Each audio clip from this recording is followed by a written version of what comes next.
Hello! So today we're going to have a look at starting the Antonov 225 in Microsoft Flight Simulator from cold and dark. And we're going to be following kind of a functional checklist. We won't be doing all of the checks and balances that a real crew would do, which means we can shorten the process quite significantly. So we will be taking notice of the default positions of various buttons and levers around the cockpit and presuming that they are there. So we're only doing what we have to do, which, as I say, it will shorten the process. So if we go and jump inside, you can see we're going to have an immediate issue with not speaking Russian or Ukrainian or being able to read a lot of the labels. I'm going to have to describe where things are in terms of their location around the cockpit. So I will be doing a written up checklist with screenshots in it to help. But I'm just going to go through it myself, following my own written notes at the moment, and go through the basic steps. So first things first. On the right side of the cockpit, towards the back, we have the battery switches. So we lift the switches on. It's a common theme that switches tend to have to be lifted in the Antonov 225 for them to be on. Okay, so after we've switched on the batteries, we go to the APU.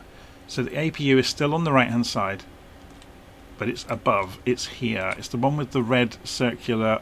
They're actually off switches, but anyway, this is the APU panel. So there's two APUs on the Antonov 225.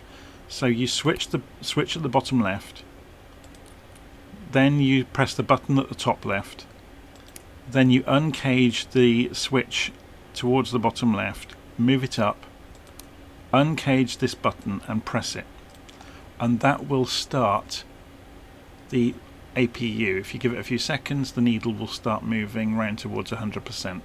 And there it goes. So we'll now repeat that process for the second APU. So this is actually a fire control button. That's the APU bleed.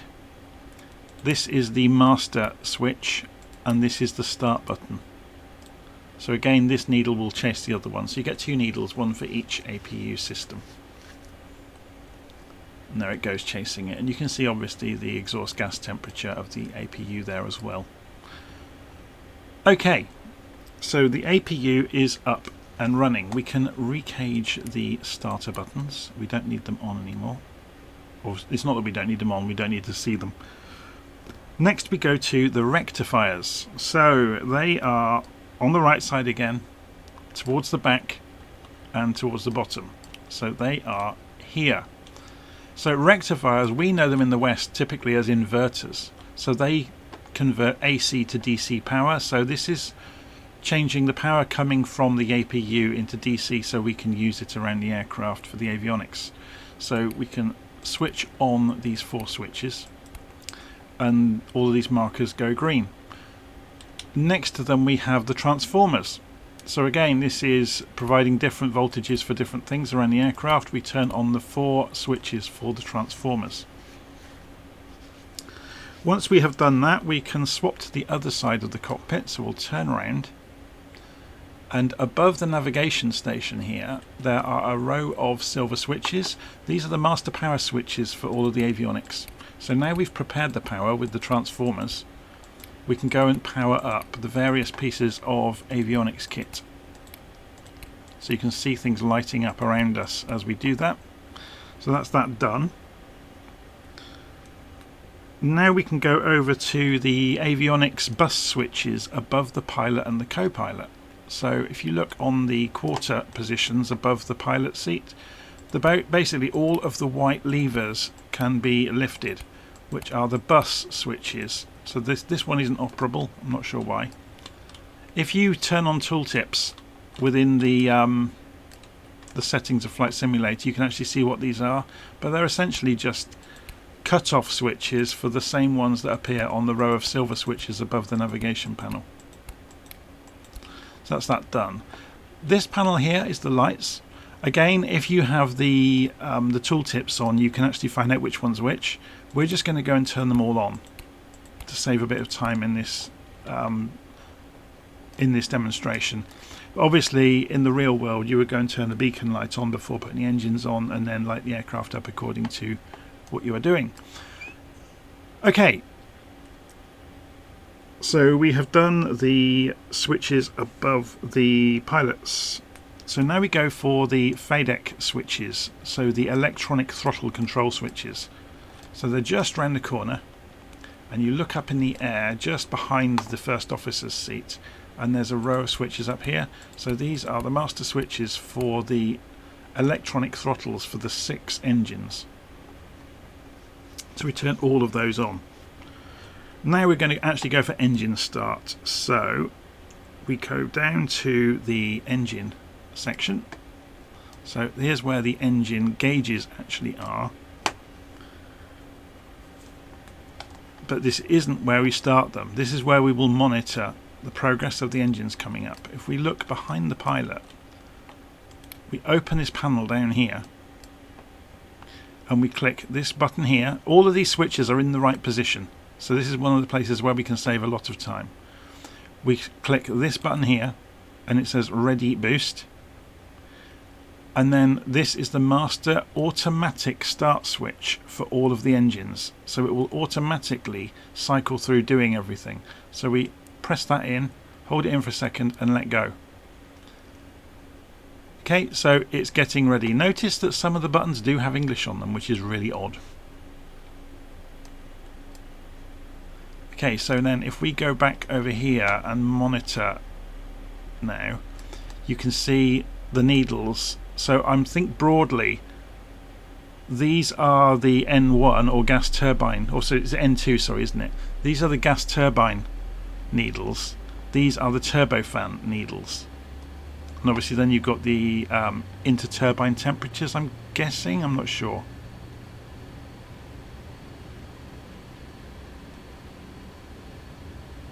So this will take quite some time for the engines to start up, so I am going to pause our progress, or pause the recording, and come back when all the needles and all the engines have fired up.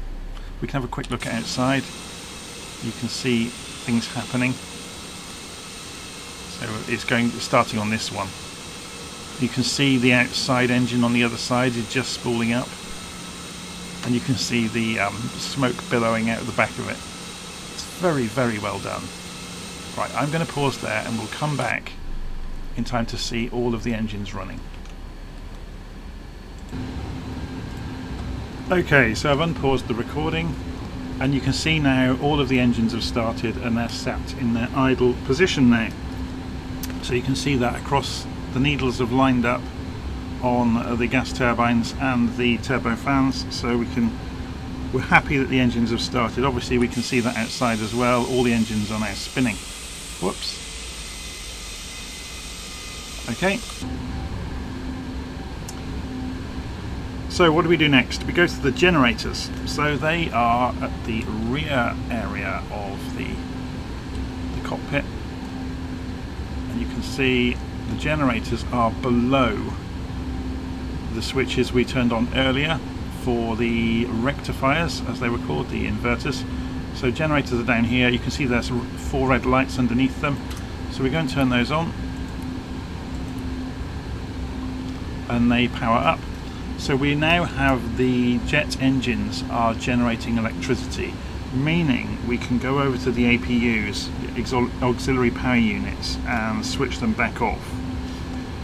So the APUs, if you remember, were towards the front above on the right hand side. So there is a sequence to doing this that appears to be quite important. We stop the APU first, then we switch off fire control for it, then we switch off bleed, and then we can close the master switch. Okay, we'll do the same for the right hand APU. So first of all we hit the stop button for it, then we switch off fire control, then we switch off the bleed, and then we shut off the master switch for it. Okay? And if we go back and look at the engines, they should still all be quite happy. And sorry, that's the that's the hydraulics. So yeah, the engines are all quite happy still. Okay, so if we go and look in the cockpit now, we're essentially ready to go. So it's just down to you having your throttles and everything mapped and configured correctly. Okay? So one thing you can do, if you move your throttles around, you'll see as soon as you activate the reversers that this lever lifts up, so you can collapse that or lift it. So if you've got, let me just show you that in the controls. If we go to control options,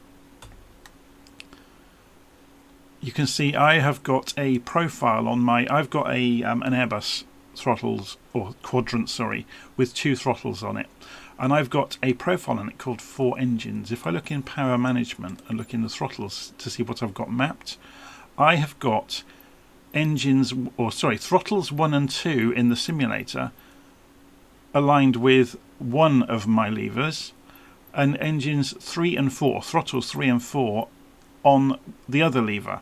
So the simulator only, as far as I'm aware, supports 4 engines anyway.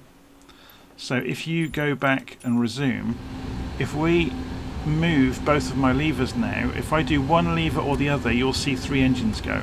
So they've obviously combined them in the configuration of the aircraft. So that's how you can control the throttles easily. Okay. In terms of setting the throttles so they make use of reverse thrust easily, if we go and just have another quick look at what I've configured there, I've used the 0 to 100 axes and I have not got reverse on. In terms of sensitivity, I've got the neutral position set to 50%, which aligns on the Airbus quadrant with where the reversers sit if you have the switches engaged. Yeah, so I can come up against the stops, pull the levers, and suddenly the reverse lever kicks in on the controls. Okay, so I'm not actually going to go flying today. I was just showing you how to get the airplane up and running. It is now ready to go fly. Okay, I'm going to leave it there, and I'll see you again soon.